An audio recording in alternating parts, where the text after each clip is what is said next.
ফিরাউনের নিকট চলে যাও। ওই ফিরাউন সীমা লঙ্ঘন করেছে, যা বলো ফিরাউন রে, তোর বানানো আইনটা মিশর চলবে না, এখন থেকে মিশর পরিচালনা হবে আল্লাহর আইন দিয়া। পয়গম্বর ডেকে বলে, আল্লাহ আপনি কি ভুলে গেছেন আমি ফিরাউনের দরবারে মার্ডার কেসের আসামি, গেলে তো ফাঁসি দিয়ে মারবে। আল্লাহ ডেকে বলে, পয়গম্বর আমি আল্লাহ তার সাথে আছি, কোন জালেম আগুনে পোড়ায় মারতে পারবে না, পানিতে ডোবায় মারতে পারবে না, ফাঁসির দড়িতে ঝোলায় মারতে পারবে না, হাজারো দিন ইমানটা নিয়েও ওরা মুমিনের মুখের হাসি কেড়ে নিতে পারবে না। আল্লাহু আকবার। পয়গম্বর ডেকে বলে, আল্লাহ যাওয়াই লাগবে। আমার আল্লাহ ডেকে বলে, অবশ্যই তোমাকে যেতে হবে, নবী বানাইছে, দায়িত্ব তোমার। পয়গম্বর ডেকে বলে, আল্লাহ আমার অন্তরে দুরু দুরু ভাব হয়, ভয় ভয় কাজ করে, আপনার কাছে একটু দোয়া করতে চাই।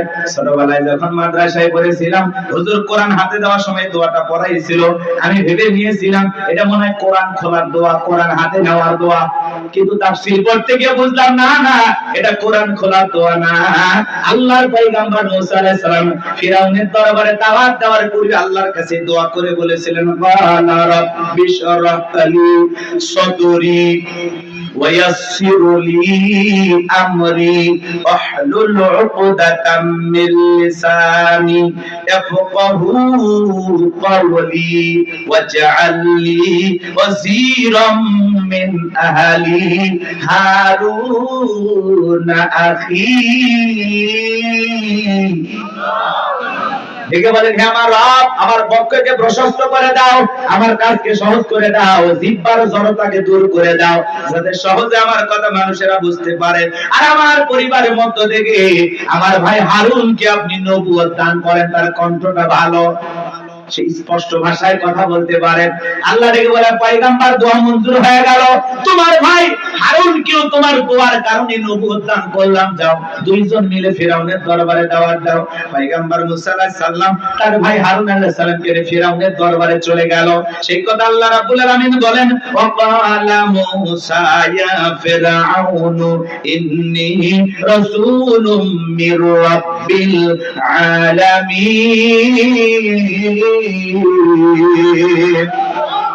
মুসা আলাইহিস সালাম ডেকে বলেন, হে ফিরাউন, আমি বিশ্বের রবের পাঠানো একজন রাসূল, হাকিকুন আলা আল্লাহ আকুলা আলা আল্লাহি ইল্লাল হক কদ জিতুকুম বিবাইয়িনাতিন মির রাব্বিকুম ফাআরসিল মাইয়া বানি ইসরাঈল। পয়গম্বর ডেকে বলেন, আল্লাহর ব্যাপারে সত্য ছাড়া মিথ্যা কিছু বলবো না। এ ফিরাউন, আমি আল্লাহর পাঠানো একজন রাসূল, আল্লাহর ব্যাপারে সত্য ছাড়া মিথ্যা কিছু বলবো না। বনি ইসরাঈলের দাসত্বের ধুমানির জীবন থেকে মুক্ত দাও, ওদেরকে মুক্ত করে আমার সঙ্গে যেতে দাও। ফিরাউন তখন কি বলেছিল জানেন? ক্বালা ইন কুনতা জিতা বিআয়াতিন ফাআতি বিহা ইন কুনতা মিনাস সাদিকিন। ফিরাউন দেখে বলে, তুমি যে নবী, স্পষ্ট কোন দলিল বা প্রমাণ যদি তোমার কাছে থাকে সেটা আমাদের সামনে উপস্থাপন করো, যদি তুমি তোমার দাবিতে সত্যবাদী হয়ে থাকো। ফিরাউনের কাছে নবী দাবি করলো, প্রমাণ দেখতে চায়, আর কত ভণ্ড পীর আল্লাহওয়ালা দাবি করে আমরা প্রমাণ দেখতে চাই না। কথা বলেন এ ভাই, 10-15 মিনিট চাইছি না? বসেন বসেন, মজা পাবেন, শেষ ফিনিশিংটা দিয়ে যান। কোরআনের কথা মজা লাগে না? এত কত ঘটনা শুনেলাম, এখন দেখেন কত মজা। সুবহানাল্লাহ। প্রত্যেকটা আয়াত তেলাওয়াত করেন, আপনারা সব পাবেন। আমাদের ঈমানটা বাড়ায় দিবেন তিনি কে? যাদাতুহুম ঈমানা। কোরআন শুনলে ঈমানটা বৃদ্ধি পায়। সুবহানাল্লাহ। আমার ভাইরা, আল্লাহর পয়গম্বর মুসা আলাইহিস সালামের কাছে কয়টা মুজিজা আছে বাজান? প্রমাণ কয়টা আছে? 2টা। লাঠি ফেলালেন, সাপ হয়ে গেল। বগল নিচে থেকে হাত বের করলেন, কি সুন্দর ঝলমলে আলো প্রদর্শন করলো। এই দৃশ্য দেখার পরে তারা বলে, ক্বালাল মালাউ মিন কওমি ফিরআউনা ইন্না হাযা লাসাহিরুন আলীম। ফিরাউনের সমস্ত এমপি মন্ত্রী যারা ছিল এমপি মন্ত্রী পরিষদ বর্গের লোকেরা সমস্ত লোকেরা ডেকে বলে ইন্না হাযা লা সাহিরুন আলিম, নিঃসন্দেহে ছেলেটা মস্ত বড় জাদুকর, নবী দেখায় মুজিজা। আর ওরা বলে জাদু, কারণ ওই সমাজে জাদুর ব্যাপক প্রচার প্রসার ছিল। কথা কি বুঝাইতে পারলাম? নবীর মুজিজা ওদের কাছে জাদুর মতোই মনে হলো। গভীর মনোযোগ দিয়ে কথাগুলো শুনবেন। এইবার ফিরাউন এমপি মন্ত্রী সবাইকে ডেকে বলে এই ছেলে জাদু দেখায়, ভীতি প্রদর্শন করে আমার ক্ষমতার চেয়ার দখল করতে চায়, আমাদেরকে দেশ থেকে বিতাড়িত করতে চায়। তোমরাই বলো এই ছেলের বিরুদ্ধে কি ব্যবস্থা নেওয়া যায়। সমস্ত লোকেরা ডেকে বলে নেতা, আপাতত এই ছেলে আপনার ভাইকে আপনি যেতে দেন, ওদের সঙ্গে আমরা একটা খেলা খেলবো। ওরা যেহেতু জাদু দেখাইছে, দেশে তো আর জাদুকরের অভাব নাই, নির্দিষ্ট একটা দিন বলে দেওয়া হোক, ওই দিন ওই ছেলের সাথে আমরা জাদুর খেলার মোকাবেলা করব। নবী মুসা আলাইহিস সালাম হারুন আলাইহিস সালামকে তারা বিদায় করে দেওয়ার পরে তারা কি করলো? ইয়াতু বিকুল্লি সাহিরিন আলিম, শহর বন্দর থেকে দক্ষ দক্ষ জাদুকর ফিরাউনের দরবারে উপস্থিত করলো। সমস্ত জাদুকররা ফিরাউনের দরবারে উপস্থিত হয়ে বলে নেতা, আপনার শত্রু মুসাকে যদি পরাজিত করতে পারি, আপনি আমাদেরকে কি পুরস্কার দিবেন? বেনিফিটটা কি, লাভটা কি, আমাদের বিনিময় পাবোটা কি? তখন ফিরাউন যে পুরস্কার দিতে চেয়েছিল আল্লাহ সেই কথা বলেন, ওয়ালা নাম ওয়া ইন্নাকুম লামিনাল মুকাররাবিন। সেদিন ফিরাউন ডেকে বলে তোমরা যদি আমার শত্রু মুসাকে পরাজিত করতে পারো, এই দরবার হবে তোমাদের বসবাসের জায়গা, এখানে তোমরা থাকবা, আরামায়েশ করবা, কোনদিন তোমাদের কোনো সমস্যা হবে না, তোমরা সবাই হইবে আমার কাছের লোক। নেতা যদি বলে তুমি আমার লোক, আমার দলের লোক, আর কিছু লাগে? নেতাই কথা রাতকে দিন করা যায়, নিরপরাধ মানুষকে ক্রসফায়ার দেওয়া যায়, ইমাম মুয়াজ্জিনকে ধরে নিয়ে যা, মিথ্যা মামলা দিয়ে জেলখানায় ফাঁসানো যায়, কারণ ওর পিছনে আছেন নেতার হাত। কথা কয় না? নেতার কথায় রাতকে কি করা যায়, দিন করা যায়। শোনেন বাজারে, শোনেন, জাদুকররা খুশি হয়ে গেল। যারা রাস্তাঘাটে জাদু দেখে, আরে যদি রাজপ্রাসাদে জায়গা পায় আর কিছু চায়, মানুষের স্বপ্ন কি একটা বাড়ি ঘর, আবার ফিরাউনের কাছের লোক হয়ে রাজপ্রাসাদে থাকবে। জাদুকররা সবাই খুশি। এবার খেলা দেখার জন্য ময়দান প্রস্তুত, হাজার হাজার জাদুকররা উপস্থিত হয়েছে। মুসা আলাইহিস সালাম হারুন আলাইহিস সালামকে নিয়ে উপস্থিত হয়েছে। এটা হলো সেমিফাইনাল খেলা, এরপরই ফাইনাল। শুনুন শুনুন, কষ্ট হচ্ছে? হাজার হাজার দর্শক চলে আসছে। ফিরাউনের জাদুকর ডেকে বলে নবী মুসা, জাদুর তন্ত্র মন্ত্র বান আগে আমরাই নিক্ষেপ করব না, তুমি নিক্ষেপ করাবা। মুসা আলাইহিস সালাম ডেকে বলে ওস্তাদের মাস্টার সাথে এই কথাগুলো আছে বাজার, লম্বা হবে, আমি লম্বা করব না, সংক্ষিপ্ত করে বলে দেয়া যায়। এইবার তারা জাদুর বান নিক্ষেপ শুরু করলো। বাঘ বানাইছে, ভাল্লুক বানাইছে, রশি বানাইছে, মানুষের চোখে মুখে পর্যন্ত জাদুর বান নিক্ষেপ করেছে। জাদুর তন্ত্র মন্ত্র নিক্ষেপ করতে করতে ওদের চালান পাতি শেষ। মানে জাদুর খেলা দেখাবে এরকম আর একটা মন্ত্র জানা নেই, সব শেষ। তখন ডেকে বলে ও নবী মুসা, আমাদের জাদু দেখানো শেষ, তুমি দেখাও।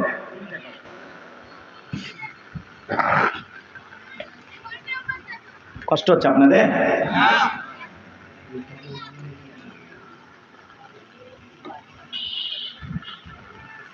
কষ্ট হচ্ছে? বিরক্ত হয়েছেন? শুনে যান, মজা আছে। আমার ভাইয়েরা, দিল দিয়ে কথাগুলো বোঝার চেষ্টা করবেন না। আমি গুনাহগার যে কথা বলতে চাচ্ছিলাম, এইবার আমার আল্লাহ বলেন ওয়া আওহাইনা ইলা মূসা আন আলকি আসাকা ফাইযা হিয়া তালকাফু মা ইয়াফিকুন। আল্লাহ ওহীর মাধ্যমে জানাই দিলেন ও নবী মুসা, তোমার হাতের লাঠিটা শুধুমাত্র নিক্ষেপ করো। পয়গম্বর আল্লাহর আদেশ মোতাবেক তাই করলেন, হাতের লাঠিটা ছেড়ে দিলেন, হয়ে গেল বিশাল বড় সাপ। সেই সাপের ঠোঁটটা নিচুতে, উপরের ঠোঁটটা 80 ফিট উঁচুতে। ফিরাউনের দলবল যত জাদু নিক্ষেপ করেছিল বাজার, 80,000-এর মতো জাদুর বান এক নিঃশ্বাসে খায়া ফিরাউনকে ডেকে বলে ফিরাউন রে, আরো কি জাদু আছে? এই দৃশ্য দেখার পরে ফিরাউনের পিছন রাস্তা দিয়ে গরম হাওয়া বের হয়ে গেছে, ফিরাউন পাগল পারা হয়ে গেছে। এইবার জাদুকররা বুঝতে পেরেছে নবী মুসা আলাইহিস সালাম যেটা দেখাইলো ওটা জাদু না, ওটা জাদুর দাদু। ডাক্তার জেনে হুজুর হুজুর চেনে, বক্তা বক্তা চেনে, ইঞ্জিনিয়ার ইঞ্জিনিয়ারকে চেনে, বিজ্ঞানী আর বিজ্ঞানীকে চেনে। কথা কয় না করেন নাকি আপনারা? ব্যবসায়ী আর একজন ব্যবসায়ীকে চেনে, নেতা নেতা চেনে, স্বর্ণকার আর একজন স্বর্ণকারকে চেনে। জাদুকররা বুঝতে পেরেছে কোনটা জাদু আর কোনটা জাদুর জাদু, ওরা বুঝতে পেরেছে। তখন ওরা বলতেছে মুসা আলাইহিস সালাম যেটা দেখাইলো এটা জাদু না, যে আল্লাহর কথা বলে, যে রবের কথা বলে, নিঃসন্দেহে আল্লাহর কুদরতি সত্যি। এটা জোরে বলা যাবে না আল্লাহু আকবার। তখন তারা কি করলো? ওয়া উলকিয়াস সাহরাতু সাজিদিন, সিজদায় মাথা নত করলো, ঘোষণা করলেন ক্বালু আমান্না বিরাব্বিল আলামিন রাব্বি মূসা ওয়া হারুন। জাদুকররা বলল আমরা ঈমান আনলাম বিশ্বের রবের প্রতি, যিনি মুসা এবং হারুনের রব, প্রতিপালক আমাদের। আল্লাহু আকবার বলেন। এইবার সমস্ত জাদুকররা যখন ঈমান আনলো, তারা যখন মুসলমান হয়ে গেল, বাজান গোয়ার, ফিরাউনের মাথা গরম হয়ে গেল।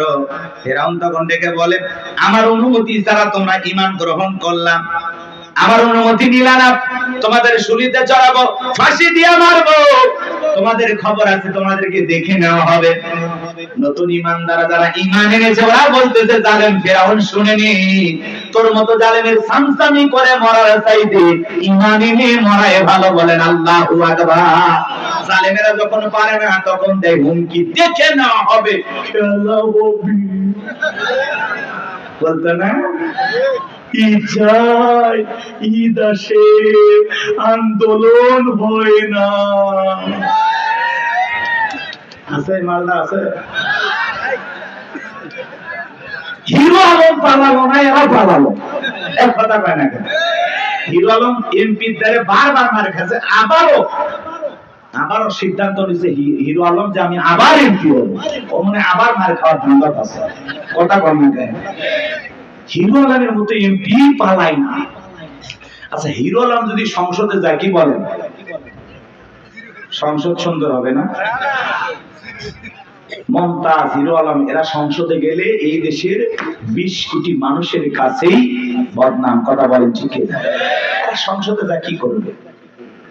আর আরেক দিক দিয়ে যেভাবে দুর্নীতি বাজারে যাইতেছে, 2-4টা হিরো আলম গেলেই ক্ষতি। কথা কয় না কথা? মানে দুর্নীতি বাজার চাইতে হিরো আলম ভালো। নাচানাচি করে টাকা কামাবে আর যা পাবে জনগণকে দিবে। মাঝে মাঝে ছেলেটার মন ভালো, বন্যায় মানুষকে সহযোগিতা করে, দেখি কি আমাদের বগুড়ালি এর পাশাপাশি গান কাজ করতেছেন নাকি আপনারা? বিরক্ত হইতেছেন? একটা হিরো আলম পালাই না, আর এরা এত বড় বড় এমপি মন্ত্রী পালিয়ে গেল। 16টা বছর দেশের জনগণের কি করলো যে পালানো লাগলো? পালায় কারা? চোখ ডাকাতে। কথা বলে কেন? ভালো মানুষ পালাবে? আপনারা গেলেন কেন ভাই? আসেন তো, দেশে আবার আসেন তো, খেলাটা জমুক তো সামনে। কথা কয় না কেন? মন্ত্রীরা সব কোথায় গেল? বলবো এক লাইন, না করবেন না? মন্ত্রীরা সব কোথায় গেল? এমপিরা সব কোথায় গেল? কোথায় কাদের কাকা? ওদের সারা দেশটা এখন লাগে ফাঁকা ফাঁকা। আইন মন্ত্রী আটকে গেল আইনেরই ফাঁকে, দাড়ি সারা দরবেশটারে ভণ্ড ভণ্ড লাগে। দাড়ি কাটে নৌকা চড়ে পালাছে, জীবন দিতে তার নৌকা ধরেনি। আদা না কি জিনিস? আচ্ছা, সেই দিন ব্যাগের মধ্যে কয় কোটি টাকা আসলো জানেন না? নৌকালা মজা মারিছে, নৌকালা যে লাভ হবে 2-3 বস্তা টাকা আসলো জানেন। আর একটা ওদের বিচারপতি মানিক শোনেননি? রে বাবা, ওই নিয়ে গেছিল 95 লক্ষ টাকা। মাঝি দেখে চিন্তা করছে, কে রে, এটাই তো কালামানি। কয়েকদিন আগে টকশোতে এক মহিলাকে অপমান করলো। এই তো সেই মানুষ। বুঝবার পারে টাকা পয়সা সব নিয়ে ঘাটত এসে নামে দিয়েছে। ওই কলার পাতা তো শুতে আসছিল। এরা আবার আলেমদের তালিকা করেছিল, 116 জন আলেমের তালিকা সারা দেশে। তার মধ্যে আমার রোল নাম্বার ছিল 23। আমার মতো গাইবান্ধার মফিজ বক্তা আমাকে ওরা সিরিয়ালে রাখছে। কি ওয়াজ করা জানেন? এই পূজা আর বৈশাখ নিয়ে ওয়াজ করার কারণে। আমি যে বলছি যে বৈশাখ মুসলমানের সংস্কৃতি না, কথা বোঝেননি? ওরা তখন বলছে এত সুন্দর একটা অনুষ্ঠানের বিরুদ্ধে কথা কইছে এই বক্তা। আর ওই যে বলেছিলাম ধর্ম যার যার উৎসব সবার, এই স্লোগান মুসলমান দিতে পারে না। হিন্দুদের উৎসব হিন্দুদের, মুসলমানের উৎসব সবার হতে পারে, কিন্তু অমুসলিমের উৎসব শুধু তাদের। খ্রিস্টানদের উৎসব খ্রিস্টানের, মুসলমানের উৎসব মুসলমানের, ধর্ম যার উৎসব তার। এই কথা বলে অনেক ওয়াজ করছি, ওইদিকে যাওয়ার সুযোগ নেই। ওরা মনে করেন সেই 12 পৃষ্ঠা না 13 পৃষ্ঠা আমার পুরো ওয়াজ কপি করে লিখছে, যা করাও যে আমার ওয়াজ শুনছে, আমি খুবই খুশি হয়েছি। আর 116 জনের মধ্যে যে আমারেও রাখছে, এতে খুশি হয়েছি না? খুশি হয়েছি, ওদের ধন্যবাদ। তাহলে বোঝা গেল দেশের রাম বাম নাস্তিকেরা আমাদের কথা শোনে, ওদেরকে ধন্যবাদ জানাই। শুনতে শুনতে একদিন ওরা আল্লাহ আল্লাহ হয়ে যাবে, কথা বল ঠিক না? দাড়ি সারা দরবেশটারে ভণ্ড ভণ্ড লাগে, পালকের জল গেল পলকের চল গেল নামিয়ে নেদের ঢাকা, ওদের যারা দেশটা এখন লাগে ফাঁকা ফাঁকা। ডায়লগ দিত পালাবো না, পালাবো না পালাবো না, যায় না তাদের দেখা, ওদের যারা দেশটা এখন লাগে ফাঁকা ফাঁকা। কোথায় গেল সংসদেতে মমতাজের গান, কোথায় গেল হযরত ওয়ালা স্বামী মুসলমান। 70 রাকাত তাহাজ্জুদ করতো, বিরাট বড় আল্লাহর ওলি দাবি করতো। 5 আগস্টে 24 সালে ভাগ্যে কি আছে আল্লাহর ওলিরা জানতো না, এরা খালি করছে 41 41 41 41। আল্লাহ 24 তোদের জীবনের খাতা। আমরা তো ভেবে নিয়েছিলাম মৃত্যু পর্যন্ত এটা থামাবি কে, এরকম ধরেই নিয়েছিলাম, কিন্তু যা খেলাইছে আসমানের মালিক খেলাইছে, আমরা কিছুই করিনি। কথা কয় না? আমরা কিছু করছি? কিচ্ছু করিনি। খালি 4 তারিখে রাস্তার নামছি আর 5 তারিখে পতাকা নিয়ে মিছিল করছি। সত্যি তাই নয়? কথা কয় না গো। এই 4 তারিখে আপনারা সবাই রাজপথে নামেননি? অধিকাংশ মানুষ নামছিলেন, বউ বাচ্চা সবাই মিলে নামছিলেন। আর দেখেন একদিন নামাতে সব উল্টে গেছে। আর ওইদিকে না যায়, কষ্ট হচ্ছে আপনারা? এই জায়গায় দেখেন আসল লোকের পতনটা ঘটে দেয়। চলেন সামনের দিকে যায়, কষ্ট হচ্ছে নাকি আপনাদের? একটা তাকবীর দেন, লিল্লাহি তাকবীর। দলে দলে মানুষ কালেমা পড়ে মুসলমান হতে লাগলো। মুসা আলাইহিস সালামের উম্মতের সংখ্যা বেড়ে যেতে লাগলো। ফিরাউন রাগান্বিত হয়ে বলে, না এমনটা চলতে দেওয়া হবে না। সে তখন বিশাল বাহিনী নিয়ে আল্লাহর পয়গম্বর মুসা আলাইহিস সালাম এবং তার উম্মতদেরকে হত্যা করার জন্য বিশাল একটা বাহিনী নিয়ে তাদেরকে আক্রমণ করেছেন। মুসা আলাইহিস সালাম তার উম্মতদেরকে